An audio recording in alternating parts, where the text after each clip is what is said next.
Cricket से जुड़ी तमाम खबरें, वर्ल्ड रिकॉर्ड, आईसीसी रैंकिंग और आने वाली सीरीज के शेड्यूल से बाखबर रहने के लिए सब्सक्राइब करें बी ऑफिशियल चैनल को और दबाएं बेल के बटन को ताकि आप हमारी लेटेस्ट वीडियो सबसे पहले देख सकें। शुक्रिया।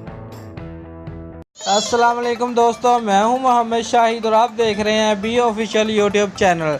दोस्तों, वीडियो को लाइक करने के साथ साथ अपने दोस्तों को व्हाट्सएप और फेसबुक पर शेयर भी कीजिए और नीचे कमेंट में पाकिस्तान जिंदाबाद, पाक फौज पाइंदाबाद भी लाजमी लिखें। दोस्तों, पाकिस्तान सेमीफाइनल की दौड़ से तकरीबन बाहर हो गया है।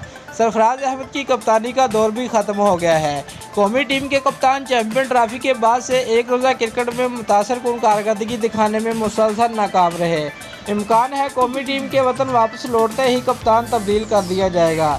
तफसीलात के मुताबिक वर्ल्ड कप 2019 में इंग्लैंड ने न्यूजीलैंड को शिकस्त देकर सेमीफाइनल के लिए क्वालिफाई कर लिया है। दोस्तों, इंग्लैंड की इस कामयाबी के बाद पाकिस्तान का सेमीफाइनल के लिए क्वालिफाई करना इंतहाई मुश्किल हो गया है। इंग्लैंड की फतह की सूरत में पाकिस्तान के सेमीफाइनल में पहुंचने के इम्कान तकरीबन ख़त्म हो गए हैं, जबकि न्यूजीलैंड की शिकस्त के बाद कौमी टीम के खिलाड़ी भी मायूस हो गए हैं। न्यूजीलैंड की हार के साथ टीम पाकिस्तान के कैंप में मायूसी छा गई। बताया गया है कि बांग्लादेश के खिलाफ मैच के लिए टीम मैनेजमेंट खिलाड़ियों को मुतहर्रिक रखने के लिए कोशा है।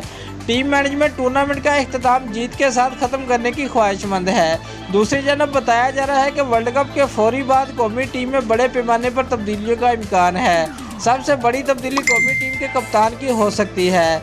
ज़रा का कहना है कि कौमी टीम के कप्तान सरफराज अहमद चैंपियन ट्रॉफी के बाद से एक रोज़ा क्रिकेट में मुतासरकुन कारकर्दगी दिखाने में मुसलसल नाकाम रहे। इसी बायस कभी इम्कान है कि कौमी टीम के कप्तान वतन वापस पहुंचते ही उनसे कप्तानी वापस ले ली जाएगी। ताहम नए कप्तान का नाम सामने नहीं आया। ये इम्कान भी मौजूद है कि सरफराज अहमद को कप्तानी से ना हटाया जाए। दोस्तों, अगर आपको हमारी ये वीडियो पसंद आई है तो लाइक और कमेंट लाजमी करें और हमारे चैनल को सब्सक्राइब करना मत भूलिए। शुक्रिया।